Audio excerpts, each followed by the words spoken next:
pressure, diabetes or metabolism, in insulin resistance or muscle development, then you might get to know me. Today, I want you to think about a couple of images that I've got. And as they link to respiratory. So what is the connection between this poor chap on the left and this mammal on the right that link what we're going to talk about to respiration and these two images? So if we go through today, just have a think about it, try and keep yourselves awake for the next hour and a half. I've been asked to talk about the basic structure and function of the respiratory system. So that's what I'm going to start off with. We're going to talk about the functional anatomy. Is that too loud for you? It is, isn't it? Nothing ever seems to work. How about that? I'm going to have to walk around like this for the next hour and a half. Okay, if you can't hear me, just let me know. So we're going to talk about the respiratory system, its functional physiology. So we're going to talk about its anatomy, but more specifically about why it is built the way it is. And then I've been asked to move on and talk a little bit about the effects exercise have on the respiratory system. Okay? I generally like to ask a lot of questions, so please feel free to pop your hand up and ask a question should you have one. We'll talk about it. It's much better to deal with it at the time, I think, than leave it until the end and we forget what the question was. So to break it down, everything that we're going to look at is involved in gas exchange. Okay, so everything that we'll talk about today is around gas exchange. It is the first part of contact for the environment that brings air into the body and passes it via the cardiac unit to the blood vessels, to the blood, then to the blood vessels and gets it around the body. The important thing about the pictures you can see up here today are that everything, is it really quite bad? It seems like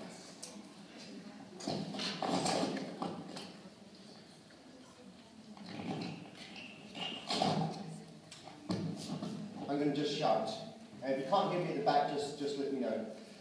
The really important thing about the images you can see is that if you do find it hard to, I guess, have a look at physiology and understand physiology, try and relate it to something that you understand. So it might be, for example, exercise. That's how I learned about physiology. It might be that you have a friend or a family member that suffers from a pathological condition. So it might be, for example, type 2 diabetes, it might be cardiovascular disease. If you look at all of those images, everything that you can see is hindered at some point within some sort of pathological condition. Okay, so what I'm going to try and do, what I mean by that is what I'm going to try and do today is give you an idea of disease physiology and health physiology. So I'm not going to look at it statically, I'm going to try and give you some context of what it actually is like in the real world and how it adapts and how it changes, and when it goes wrong, what goes wrong. When we talk about respiration, you will see many different terms, you'll see many different definitions. To help break it down again, there are 4 different phases, or 4 different processes involved in respiration. There's the act of pulmonary ventilation. Pulmonary just refers to the lungs. Pulmonary ventilation is the mechanical act of moving air in and out. So as you're sitting here today, you're now starting to think about your respiratory rate. Some of you will know that you're taking some breaths in and we breathe out. That is pulmonary ventilation. When you see it in the textbooks, it's sometimes referred to as minute ventilation. Minutes as in the time, and ventilation, self-explanatory. The next part we're going to look at, we're not going to look at is pulmonary diffusion, sometimes referred to as external respiration. And that is passing the oxygen from the gas in the lung to the red blood cell. So that's external respiration. Not to be confused with internal respiration, which is the act of gas exchange at the cell, so whatever cell you might be interested in. We're not going to cover this aspect, but it is involved in respiration, so transport of oxygen and CO2 we know a little bit about that, do we? Or do we not cover that yet? Okay, so I may go into that a little bit just to give us some context. The respiratory system is involved in many different things. The primary role of the respiratory system is to move air in and out of the lung. So it is about gas exchange and distribution of gas. It's also involved in olfaction, so it's involved in smell and taste. It's involved in creating sound. So the really interesting thing about the respiratory system is we still have no idea how I'm able to breathe and talk to you today at the same time. How do I override my built-in inherent drive to breathe, to be able to talk to you today? We still don't fully understand that. I'm going to touch on that today. Next year we really cover that in a bit more detail. One of its main roles is homeostasis. It's involved in pH regulation. So that would be around acid-base balance, and we're going to talk a bit about that today as well. If you look at the human body, it is remarkably built for what it does. It's staggering the complexity and the role that it actually plays. One of the flaws of it, though, is that by breathing air in and out of our mouths and our nasal cavity, we are opening up our body to all manner of infections and impurities and diseases. So the respiratory system is built some mechanisms that will help to protect your body. And we will look at that in more detail, and we will discuss, hopefully if we get the chance, some respiratory conditions that affect that protection system. More specifically, to deal with protection and air distribution, the respiratory system is involved in moistening the cellular lining, which we will look at, keeping the lining of the airways sterile and clean, warming and humidifying air is very, very important, and keeping airways open during pressure changes, again, very, very important. It's involved in that. One of the things that are really important is to keep the alveoli open during expiration. So when we breathe out, the small air pockets in our lung are primed to close and collapse. And if that happens, it takes a lot of energy, a lot of effort to reopen those alveoli. And you would have known, or you would have heard of an example of that in your upbringing, and I'm going to highlight that. It's also involved in regulating airflow and blood flow, so it's involved in blood pressure changes. We're going to take a sort of a broad look at the respiratory system, and then we're going to focus in on some of the more important parts. The first part, when we breathe in, we preferentially breathe in via our oral cavity or our nasal cavity. Does anyone know?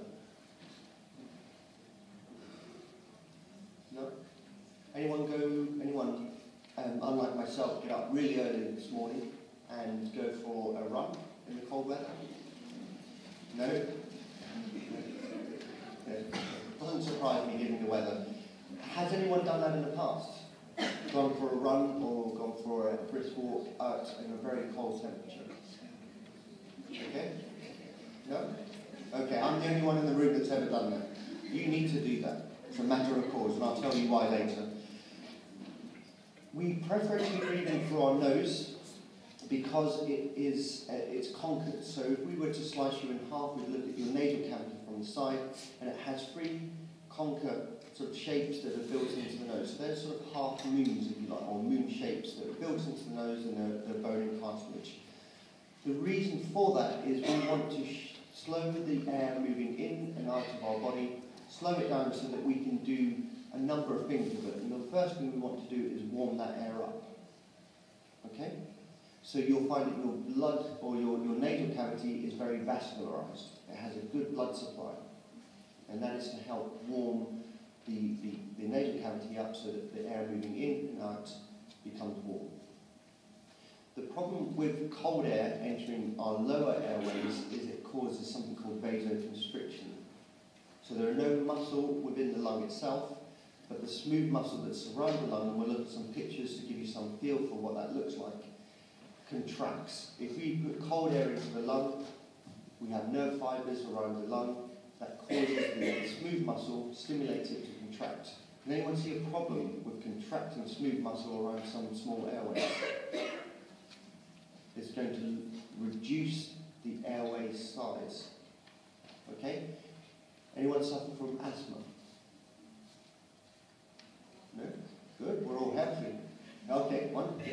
So you would have felt that at some stage in your life. You would have felt vaso or smooth muscle constriction.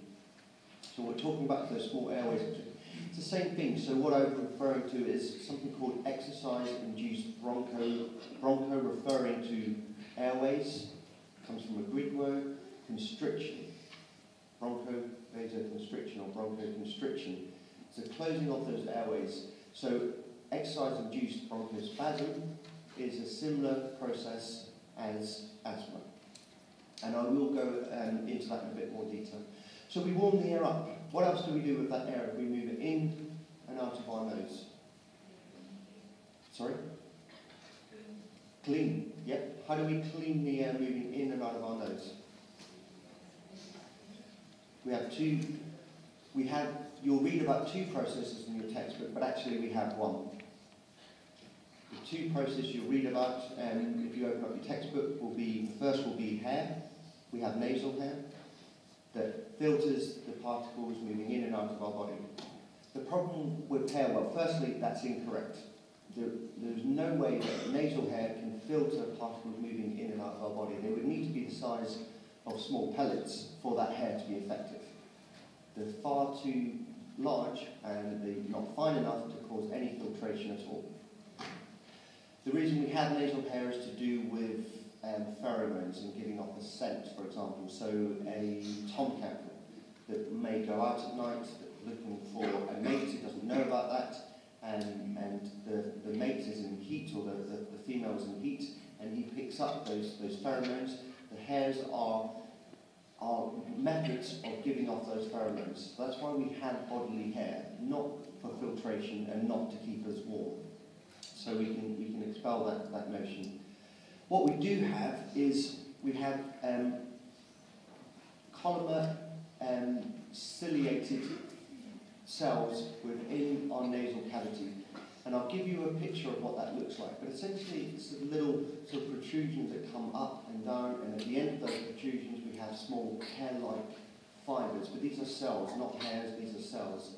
And what it's meant to do is catch hold of the imperfections, and then next to these columnar cells, we have goblet cells, and the goblet cells produce the mucus, which we will know as snot. Okay? And what happens is that mucus comes up, the cilia catch the dust, for example. We inhale around 97 kilograms of dust during our lifetime. So what they do is they catch hold of that dust, and then what happens to that dust? What happens? We blow it out. Unfortunately, most of it, about 99%, we swallow, unfortunately. So it moves back, the ciliary cells work to pull that mucus back, and it goes down our throat. The only time you'll see it is if you've got a cold and you sneeze, you're trying to blow it out, or if you're 5 years old and it runs down the sort of side of your, or on top of your mouth. That's when it becomes overwhelmed. So the cilia are designed to push it backwards. If we are overwhelmed by an infection or a common cold, the cilia no longer work properly because they're overwhelmed and the mucus rolls forward. The last thing the nasal cavity is meant to do is humidify the air. 100% humidify the air. So by the time it gets down to the pharynx, it should be humidified, it should be warmed, and it should be cleaned. Okay? Then we move down to the trachea, and when we get into the trachea, we are separating between the digestive system and the airway system, and we'll look a little bit into that.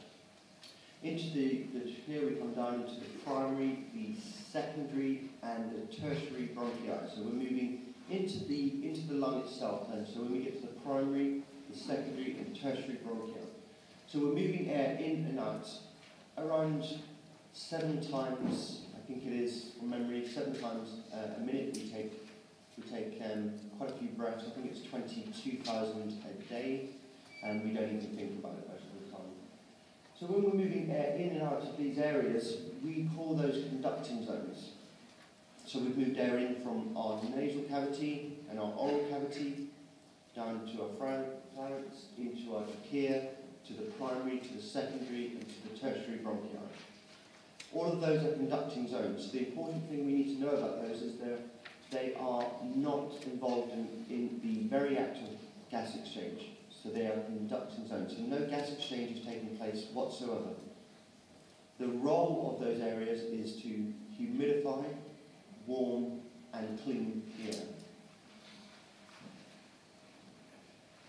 We're going to look a bit more detail of the trachea itself. Very important part. As we move into the trachea, it becomes more flexible and less rigid, and it loses some of its protective mechanisms.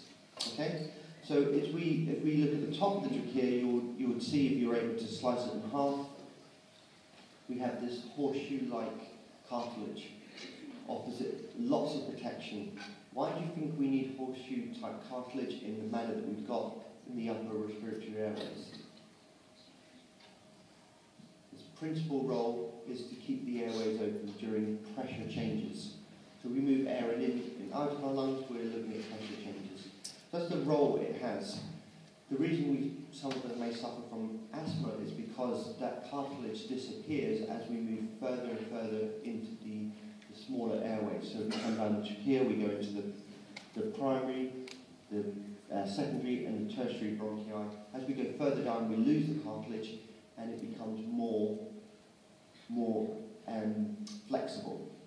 And to allow us that flexibility, we have a lot more smooth muscle. And I'll show you, hopefully show you a diagram, if this works, that will bring that to life for you.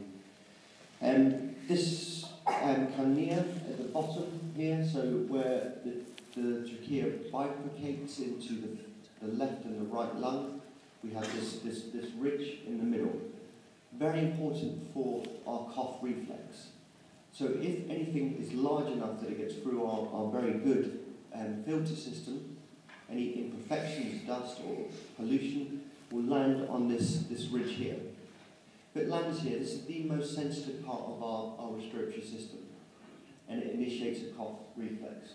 And it does that quite simply by taking a large amount of air in. So if we're about to initiate a cough, we take 2.5 litres in, we close off the larynx, so we trap that air into our lungs, and then we send a signal from our respiratory centre in the medulla oblongata to initiate a cough. And what that does is it contracts all of the muscles, then we then open up the larynx, and that air is expelled out. And that's how we initiate a cough.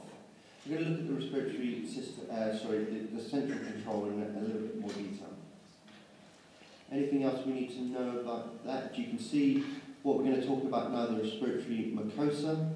So that's the inner lining, which is very important in the protection of our body. This is what it looks like under a electron micrograph, and you can see the trachea coming down here in the bifurcation that we just talked about, coming into the lungs, the primary, secondary, and then we have tertiary bronchi coming down here. Again, the important thing to remember out of everything we talked about is it loses flexibility, or it gains flexibility, as we move into the lung, but still no gas exchange is taking place. Cross-section of, so if you remember looking at the picture or the image on the right-hand side of your screen, this is what it looks like in real life. So you have the horseshoe cartilage going around the back, simple to see, and then we have the tracheal muscle, and then we have the respiratory membrane, or the mucosa, I should say, within the lumen.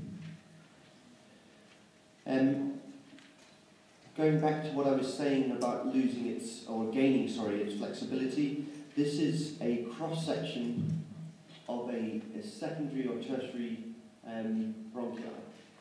So as we go in, what you'll notice the blue shapes here are what used to be the horseshoe-like cartilage. It now becomes cartilage platelets. So these are cartilage platelets. What you will notice is the amount of smooth muscle becomes more abundant as we move into the lung. This is unfortunately not the best picture. I meant to change it because what it shows is the smooth muscle is inside the lung itself, and it's not. This smooth muscle would be on the outside of the wall. So it would be around here, not inside the wall. One of the most remarkable things in our body is the mucociliary escalator. it's a really remarkable bit of equipment. Unfortunately, when it goes wrong, it's very, very detrimental to our health. And you would have heard of an example of that in cystic fibrosis.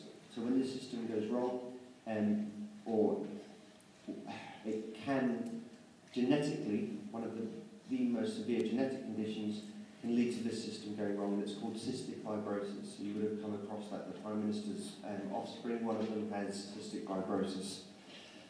This is it on a superficial view, so we're looking at it from above, and you can see that it looks a bit like a carpet, doesn't it? Lots of little tiny fine hairs that are protruding out from the cell wall. And these are the hairs that are built and designed to catch dust or other imperfections. So everything that comes into our body is caught onto these cells and are trapped. So we don't want dust, we don't want imperfections getting down into our respiratory zone, because if it does, it's going to hinder our ability to gas exchange. So we don't want that. So they're trapped in these small hair. And what you can see on the left, so if we just look at the micrograph version of the diagram, you can see a couple of things. What you can see in the red above is the cilia. So this image here, these are cilia just protruding out from what we call columnar endothelium cells. Columnar endothelium cells are these cells you can see here, and at the end of those we have cilia attached to the end. The next one we have goblet cells. And the goblet cell is designed to produce mucus. And mucus is just some saline with some proteins into it. And it changes in its consistency and its viscosity. So cystic fibrosis, it leads to a genetic mutation of our ability, or so we change this gene that leads to this mucus becoming more and more viscous. So it doesn't retain the water that it's supposed to, and it doesn't retain the sodium. And sodium is very important in driving our thirst. So it's a very important electrolyte. If it doesn't do that, then the mucus that we produce just lies on the cilia escalator, and it still traps the dust, but the cilia become overwhelmed, much like in a common cold in our nasal cavity, and can't move the dust up the mucus ciliary escalator, up to our esophagus and down our throat. So what happens is that dust then is trapped there, and it causes an inflammatory response, it causes infection, and someone with cystic fibrosis would normally die by the age of 30, 35, because of this inherent problem they have with the mucus ciliary escalator. So it's a very severe disease and very unfortunate for children. 1 in 2,400 people in the UK is born with cystic fibrosis. 5 children every week are born with cystic fibrosis in this country, and 2 children every week die of cystic fibrosis. And it's due to this problem with the mucus ciliary escalator. The columnar cells are known as, so these are just for your notes, so you can look back at the slides online, so these are just for your notes. The columnar cilia cell that I've been talking about is sometimes called a pseudo-stratified columnar cell. And pseudo just comes from the Greek word of false, so when you look at it, it's not quite how it appears. Stratified, if you remember from skeletal muscle, is layering of cells. So actually, when you look at the columnar endothelial cell, it looks like there are more cells than there are, and it is just a single cell. So just so that you're not confused, when you look at it, it says pseudo-stratified columnar cell. So we've talked about how we move air in and out. So I'm just going to change the direction a little and show you a diagram to give you some idea of what changes in the airways as we move in.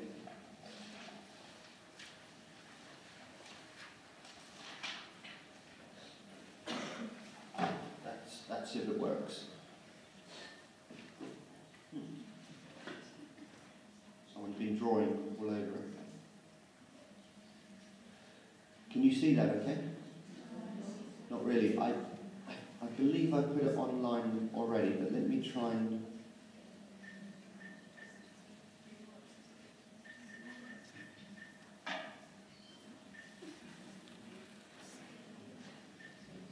Oh. Oh dear, I shouldn't have done that. Okay, let's see if I can zoom in there. Oh. How about that? Is that better? You need light? Okay. I can see it.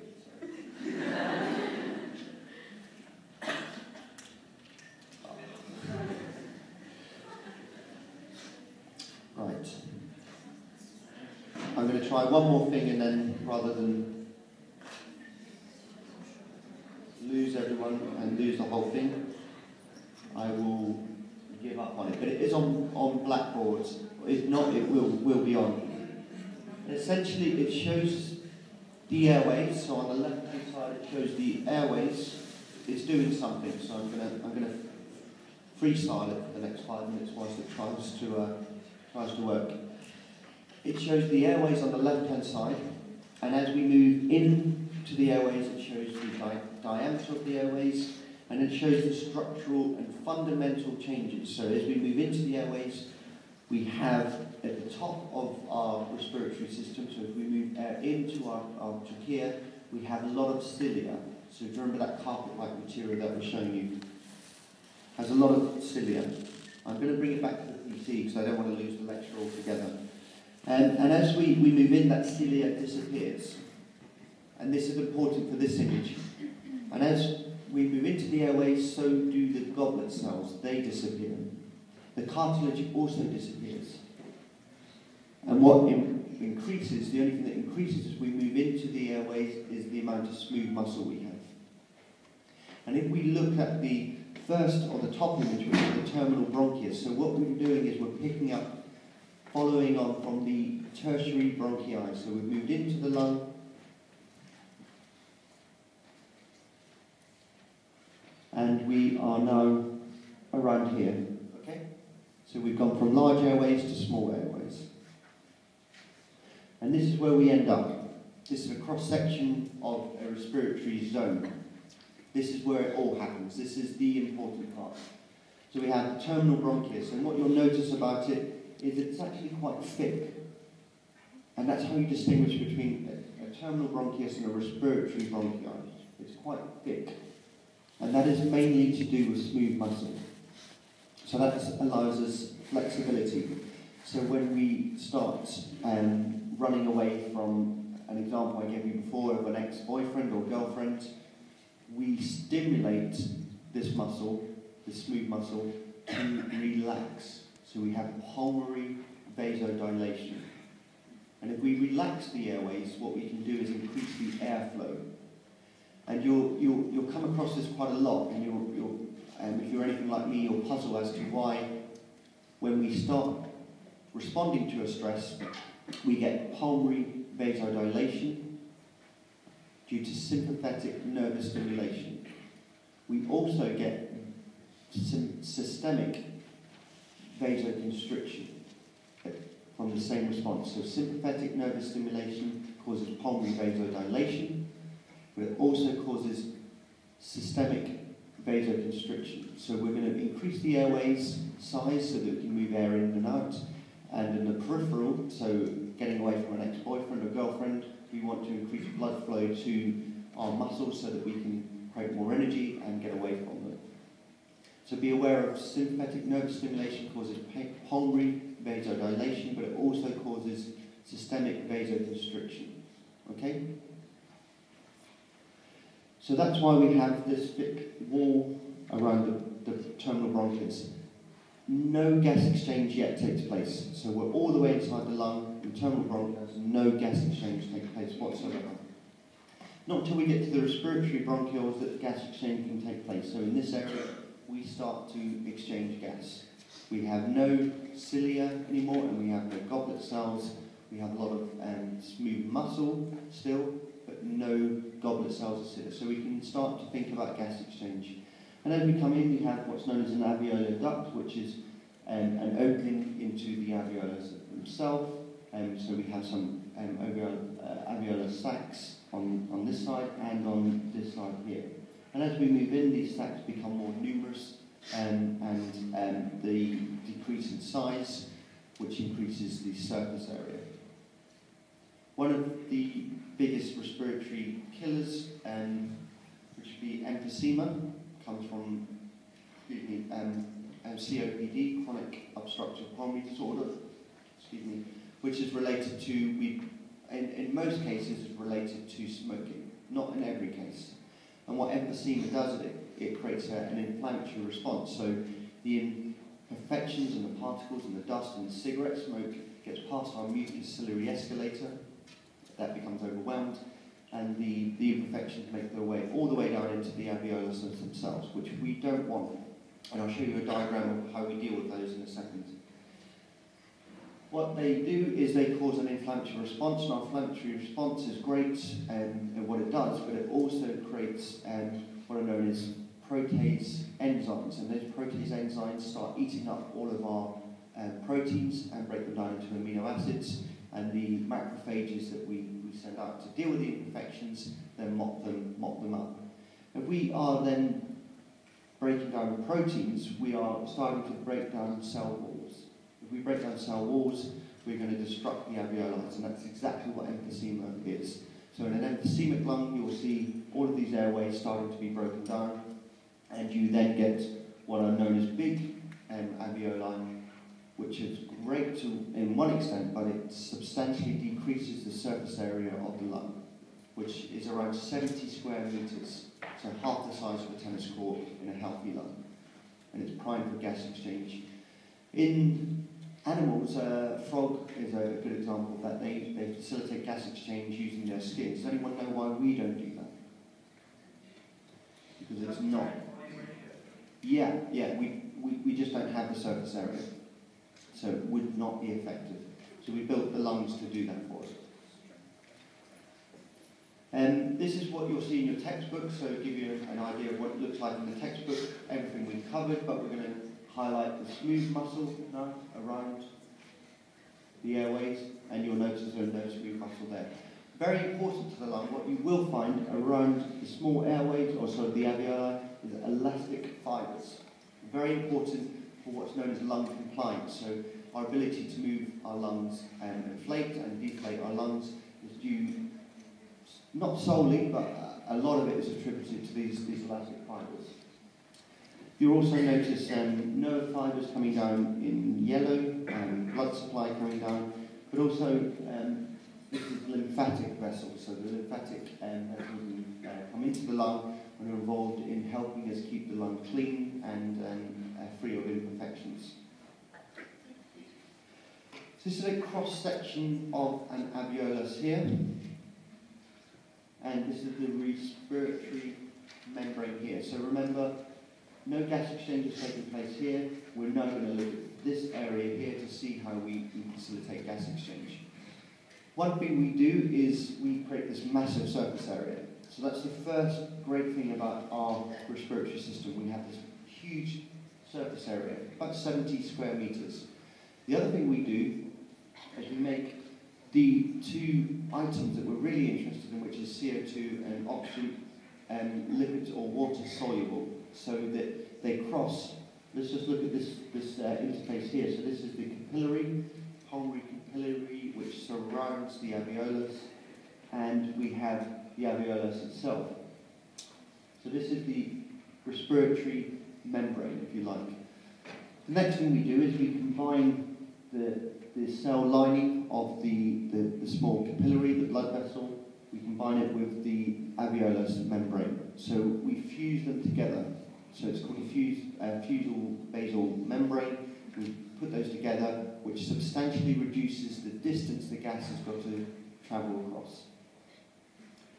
The other thing we do, as I was saying, is we make the two items of interest water soluble, so they pass across the membrane very, very easily. The other thing that our bodies are designed to do is to respond to changes in partial pressure of gases.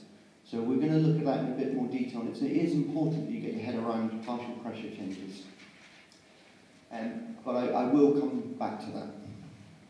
If you go back over to the left part of the diagram, you can see the cross-section of the alveolus, and there are two important things that we want to take, or three important things that we want to take from that. One is that it's made up of two different types of cells. They're called pneumocytes. Anything to do with the lung is a pneumo, or it's denoted pneumo, so it's a pneumocyte. So we have type 1 pneumocytes, and we have type 2. So just two to be familiar with. Type 1 make up around 90% of the lung cell lining, whereas type 2 make up the remaining 10. The type 2 cells are very important. They produce what's known as surfactant. Has anyone come across surfactant before? Yeah. Okay? What surfactant does is it helps to keep the alveolus open. If you imagine a situation, if I can, yep, there we are. What we've got here is alveolus during inspiration. So we've brought air in and the alveolus increases size versus expiration. The biggest problem we've got, if we were born prematurely and our type 2 pneumocytes are not ready to produce the surfactant, what we would suffer from is respiratory failure. It's called infant distress syndrome, I think it's, or respiratory distress syndrome. So if someone is born, or a baby is born prematurely, their type 2 cells are not ready to produce surfactant and they suffer respiratory failure. And this is the very reason for it.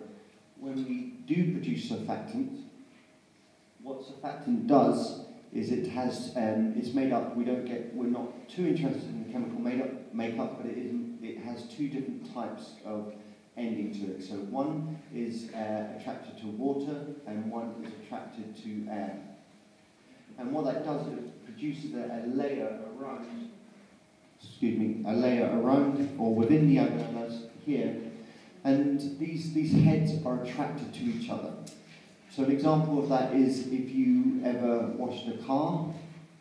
Anyone ever washed a car before? Thrown some water onto the car bonnet. What happens to the water molecules when you do that onto a dry bonnet? They're attracted to each other, aren't they? So they bead up. And that's the same thing that's happening here. So surfactant, the heads of surfactant are attracted to each other. They're attracted to water. So they form this protective support layer within the alveolus around it in here. And I do have another diagram that will hopefully show that better later on.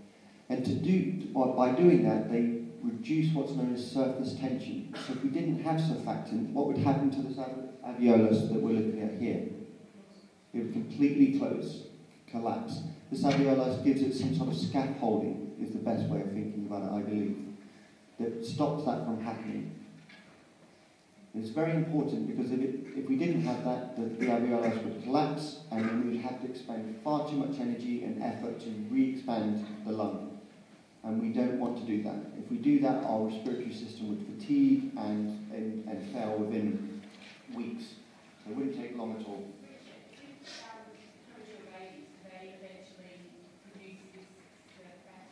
Do they produce it? They do, yeah. What we've got to do is give them a window of opportunity to do that. So they do. What we can do now is we can manufacture surfactant, and if a baby is born prematurely, then we just throw a lot of it down into the lung, and it does the same thing. It keeps the lung open, and that's how we avoid premature deaths. You will use surfactant in cleaning products as well. So that's why oil sort of accumulates when you use washing up liquid. I'm sure all of you wash up when you go home. You don't have dishwashers, so it's the same thing.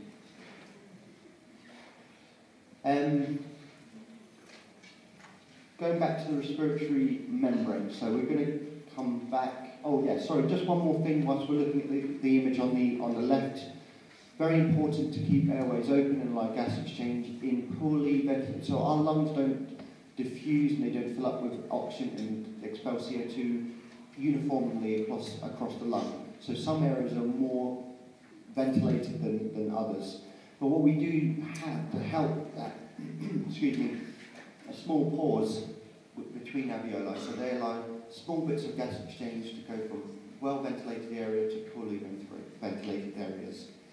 The other thing we have are macrophages. So if anything gets past our mucociliary escalator, it ends up at the end in the respiratory zone, and we have macrophages, which are our last defence, and they can engulf and digest and get rid of, using the lymphatic system, these imperfections. So the respiratory membrane, so this is just looking at this part, but we've got this diagram here now, so you can see the two cell linings that are fused together, reduce the surface area. Diffusion happens very readily because oxygen and CO2 are water soluble, so they diffuse across the membrane very easily. But carbon dioxide, more importantly, is more, so I think it's around 6 times more soluble than oxygen. So we are primed to deal with carbon dioxide better than we are oxygen. Okay? And we're going to look at, I'm going to try and give you an example, and should bring that to life later on.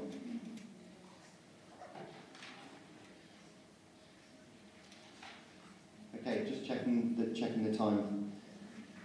So the last thing I want to start getting into now, when we look at the respiratory membrane and the respiratory area, is that we are looking now at not concentrations of oxygen. So in the environment we have, in this room that you're breathing in, the atmospheric air, we have 20.93% oxygen. Most of it is made up of nitrogen, around 79% is nitrogen, and then we have a small amount of carbon dioxide. When we talk about gas exchange in the textbook and as you go forward, it will be referred to as partial pressure changes and partial pressure of a gas. So an example of that is if we were to go from sea level to the summit of Everest, what happens to the concentration of oxygen? Does it increase or decrease? Or neither? As we go higher, it decreases. Does everyone think we agree with that? Or so if we go higher, go to the summit of Everest, if we were to take one of you, put you in a helicopter, take you to the summit of Everest and drop you off, you would die within 2 minutes. But we wouldn't be able to get the helicopter up there. But if we could drop you off, you would die within 2 minutes. That is not to do with changes in the concentration of oxygen. So the concentration, 20.93% oxygen, is the same at sea level as it is at altitude. So something else has got to change to cause that problem. And it is the partial pressure of the gas. The opposite example, to try and bring that to life, is deep sea diving, or just scuba diving, where some people are subjected to nitrogen bends. So the same is true. So if we go underwater, the concentration of nitrogen doesn't change. It's about 79%. So what changes in the environment that causes nitrogen bends and causes oxygen deficiency or hypoxia, which is what we're going to refer to it now, at altitude, and it is the partial pressure of the gas. So we're going to look at some gas laws very briefly, don't worry about them too much. And this gas law is called Boyle's law. And it's basically, if I touch something.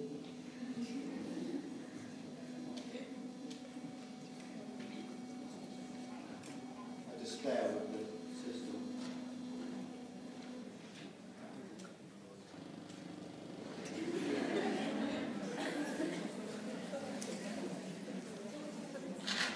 That stopped?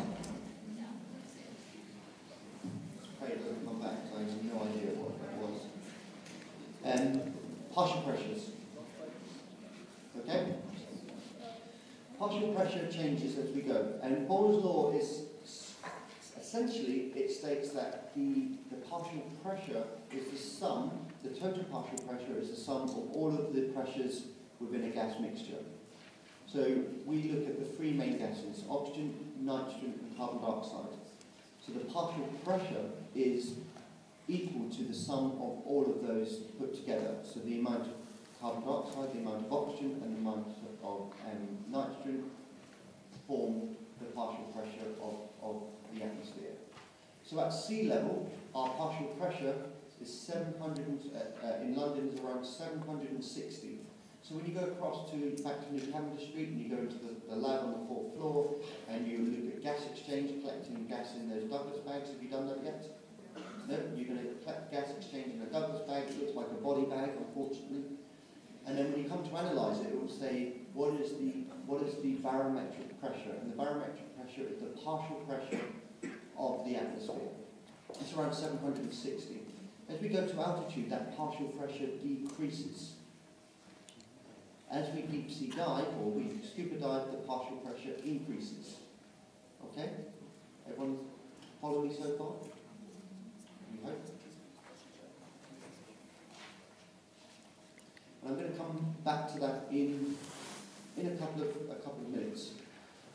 Just before I do that, we're going to look at the very act of ventilation. And there are a couple of things that are important. You won't be tested, thankfully, on the different muscles, but I will refer to them. You will be tested on things like partial pressure, so I'll come back to that. When we are looking at the very act of ventilation, so this is pulmonary ventilation. Remember in the first part of one of the slides I showed you pulmonary ventilation or minute ventilation. The very act of ventilation, when we inspire, that is stimulated by muscles, and when we expire, so we exhale air, that is passive. And we're going to look at how that plays out at rest. So not exercise or not at stress, but just at rest. And there are many different muscles that are involved. We have this sternocleidomastoids, which I'm going to show you a video clip of in a second. The scalenies up at the top. Their job is to lift and pull the thoracic cavity up and out. So this is the thoracic cavity. Thoracic is anything to do with the rib cage. And if we are able to pull, using these muscles, pull the rib cage up, and we bring the sternum up this way, and the diaphragm contracts and flattens. So what we're doing by all of those movements is we're increasing the volume, and this comes back to the partial pressure, increase the volume of the lung. So if we increase the volume of a given space, what are we going to do with the pressure? Intuitively, we should have some sort of idea. What are we going to do with the pressure within that space? We're going to increase or decrease the pressure? Decrease. So what's going to happen, therefore, if we decrease the pressure within the thoracic cavity, what's going to happen with gas exchange? If the pressure outside the lung is greater than that inside the lung, what's going to happen with the air? It's going to go out, exactly. So when we inspire, we get a signal from the respiratory centre down to the diaphragm, and we contract the diaphragm, and it flattens. So what we're doing is taking the diaphragm in its normal shape and contracting it, and it flattens. And so the space in the thoracic cavity is going to increase. We also, during rest, during inspiration, we contract what are known as the external intercostal muscles. So these are muscles that are attached to the rib cage. So take a breath in, and you'll feel the external intercostal muscles contracting, and what they're doing is they're lifting your rib cage up and out. So we do two things, the diaphragm and the external intercostal muscles. The volume within the thoracic cavity increases. The pressure outside is 760 millimeters of mercury. So that's the total pressure of oxygen, nitrogen, and carbon dioxide, is 760. We increase the volume within the thoracic cavity, we are going to decrease the pressure. So the pressure within the cavity for ease is 759 millimeters of mercury. So air rushes in. And that is how we inspire, mechanically anyway. To exhale air, it is totally passive at rest. So we contract no muscles, we move we don't signal to move the rib cage, we just exhale from passive movement. So what we do is we relax the diaphragm, and we relax the external intercostal muscles, the rib cage moves back to its normal location. It decreases the volume and therefore increases the pressure, and air moves out of the lung. And that's how this plays out. So by relaxing the diaphragm and by relaxing the external intercostal muscles, the rib cage moves down and in. That increases or decreases the volume, and therefore pressure goes up. That is Boyle's law. If you change the volume, you get a change in pressure. Make sense? During forced expiration, we bring in the sternocleidomastoids, the scalenies, and we bring in some pectoral minor muscles as well. And what we're trying to do is increase the speed and the force in which inspiration takes place. So we're going to put a bit more effort into it. And this is just a video clip of around 50 seconds. If you look at the top of the individual I'm about to show you, you'll see the sternocleidomastoids starting to contract. Have a look at that, just gives you a feel for it. But also think about what is causing this individual to breathe quickly. And that moves us on to the next area. Hopefully this will work. Very congratulations, what a marvellous performance and a new personal best. Yeah, I'm very happy. The race, what can I say about it? I was in A7 and I didn't know where no one was, so I just went for it. I had to. A few things actually went wrong in hurdle-wise, and I thought I can't start at that hurdle. And like I said, anything can happen, and you know, like, I come in here fifth and I got a bronze medal. So I'm happy. It's wonderful. And not only that, you know, the third fastest Briton over this distance of all time behind Sally Gull and Tasha Danvers. Oh, I've stepped up on the list, have I? You've moved up one. Oh, I'm happy. And I hope there's more to come. I'm sure there's much more to come from you. You feel, I'm sure, having performed like that in this great arena, that you really belong in this company. That's good to hear. Yeah, I think the championships is important for me, you know. My coach, he works me towards that, you know. So we'll see, apart from a great personality, I love watching that video, she's very, very, very cute, is that you can see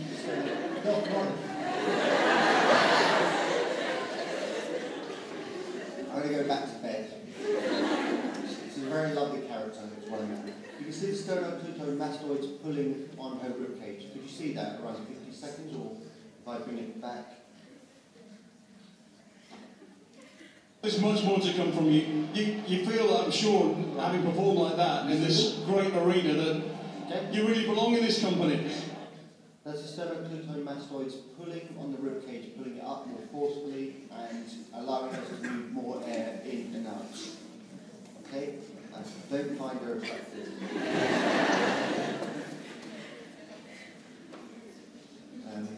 Okay, I've lost the plot altogether. Here we're back. The other thing I want you to think about is we're going to move on to the expiratory muscles in a second.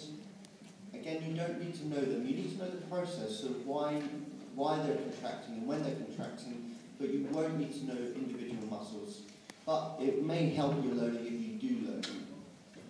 The other thing with that person is she just finished running a 400-metre hurdle, which, does anyone know how long that lasts?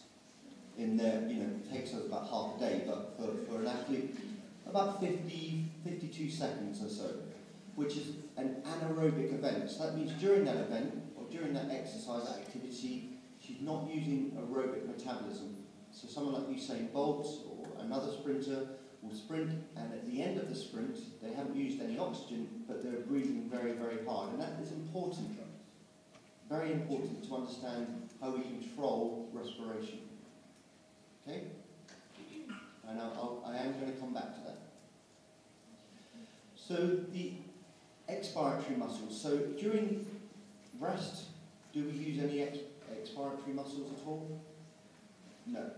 No. So what we're looking at is deep forced expiration. So looking at our example, the athlete just before, she will then employ some expiratory muscles to help move the ribcage down and make the rib cage smaller and the volume smaller to move air in and out as quickly as possible.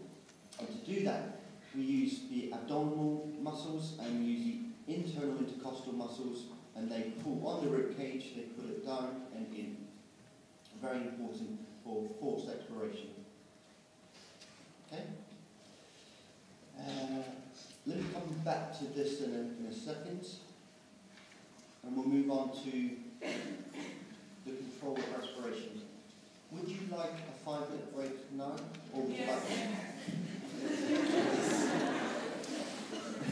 Ever I've been told to shut up, scrutiny that. Okay, I make it 11 minutes past, so if you can come back promptly in 5 minutes, that'd be great. So it's 16 minutes past.